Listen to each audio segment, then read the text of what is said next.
The Afghanistan Captured Material Exploitation Unit, or ACME, investigates evidence from the front lines using cutting-edge technology. Their techniques are similar to the scripted crime scene investigators found on television, except that this science is real.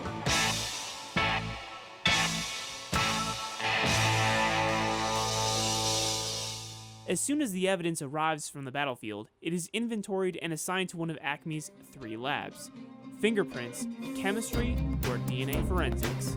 You're picking up case 3000?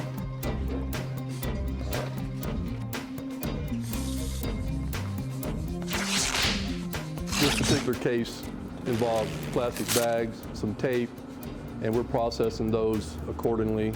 Once those are finished fuming in the fuming chamber, then they can be looked at to see if there's any prints. If there's not, then we can apply a fluorescent chemical, and then we'll look at it under a laser to view and photograph those prints. Now the examiner is examining the print under the laser light to see if anything develops. The orange filters act as a barrier filter, one to protect your eyes, but allows you to cut out the background and just see the fluorescence. Now that he's found a print, he'll focus on one individual print at a time, snap that photograph, and that photograph can be either used for manual comparisons to a known subject that the submitter has provided, or we can search that print in a database to see if that person has already been enrolled somewhere. Every person we can identify by latent prints takes a combatant, an enemy combatant, off the battlefield. And that's one less person shooting at our troops, trying to build pressure plates to blow them up. And every person we can take off the battlefield this way is one less person they have to worry about when they're out on the ground. After the evidence is scanned for fingerprints, any materials or elements left from the crime scene are brought to the chemists for further analysis. So one of the first things that I like to do on a sample is called a huff test, and it tells me if the sample is water soluble. Do you see that bright guy there? I'm gonna huff on him, and you'll see where he disappeared, and you can see other crystals forming around him, and as soon as it dries out, he will recrystallize. Is it explosive? Did it have the capability to set off an IED, or was it a drug?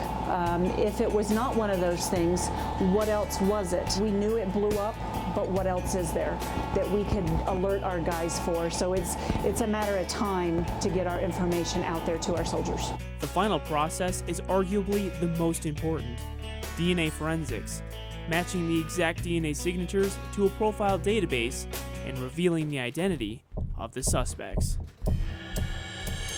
Usually we'll have swabs that we'll try and get the DNA off of. We need to know approximately how much DNA we were actually able to get from the material that we're working with. We're then able to make copies or amplify that DNA. The reason we need so many copies is because in the end we're going to take as many of those copies as we can, run them through a few more tests, and build an overall DNA profile.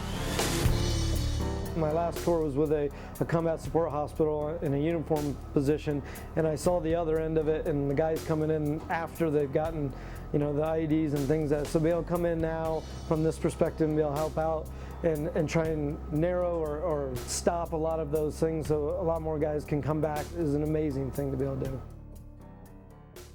ACME's mission is to keep coalition forces aware of the people and materials threatening to harm them. And though the scientists bear no rifle or uniform, the chance to positively affect the battlefield is victory enough. My son was in the Army. He's done a year in Iraq and a year here. So every person, enemy combatant I can take off the battlefield that may be shooting at him or trying to kill him gives me great satisfaction. Reporting from Bagram Airfield, Afghanistan, I'm Marine Corporal Joshua DeFore.